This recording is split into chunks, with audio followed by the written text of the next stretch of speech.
right? Welcome to VWG. My next guest is from Halifax, Nova Scotia, and she's an artist, Carmahnm. Hello. Hey. So, I know you like art. No, you love art. Yeah. Who are some of your art inspirations?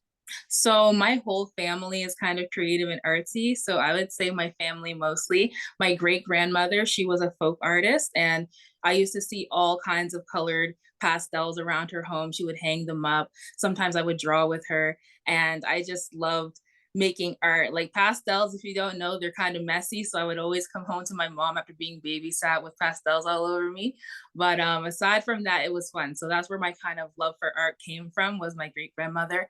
And my grandmother, she liked to do framing and art too. So she would like get lots of photos and then frame them with like nice decorated frames. And then my mother, she's also an artist, a sketch artist, a painter. So naturally, I had to continue the cycle. So yeah, so my family is my biggest inspiration. And also my peers, like all the people whose art I've seen over the years, they inspire me every day. So much nostalgia there. Yeah. What's your very first artwork?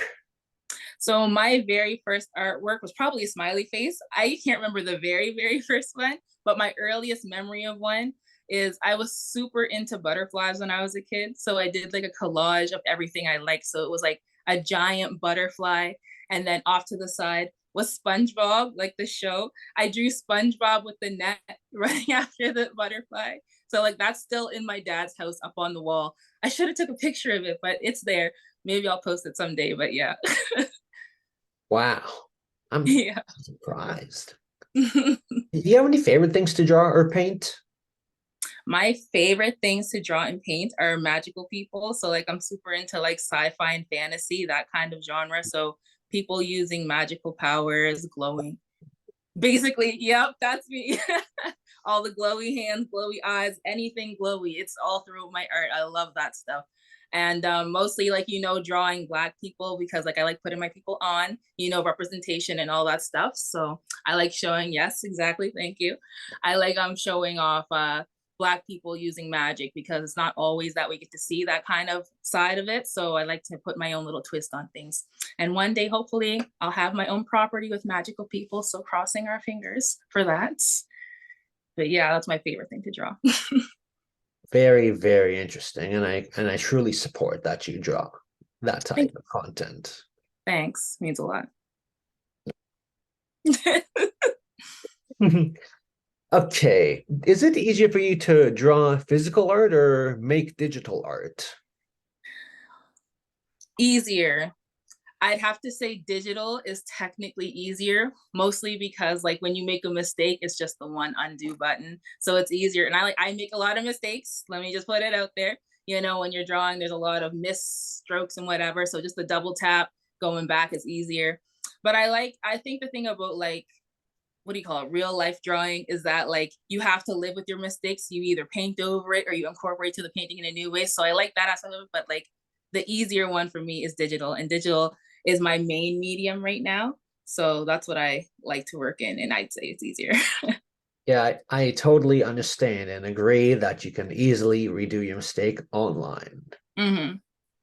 Okay, and finally, do you have any museums that have your artwork? If not, are you hoping for a museum that's gonna have your artwork? Yes, I am. It's kind of my like big artist dream to have one of my pieces like standing in like a monument or like in a museum to last for future generations. And so no, currently I do not have any work in a museum, but I had a project last year at the Braiding Lounge Salon, and they commissioned me for a mural on the wall. So right now my mural's inside the salon. It's like when you walk in, it's just right there on the wall. So that's the closest thing to a museum exhibit that I have, but it's a start. So I'm excited about that. All this is worth an order of all of this is worth an order of Canada. Hmm. Well, before we end, do you have any questions for me? Yes. So why journalism? What got you excited about interviewing people?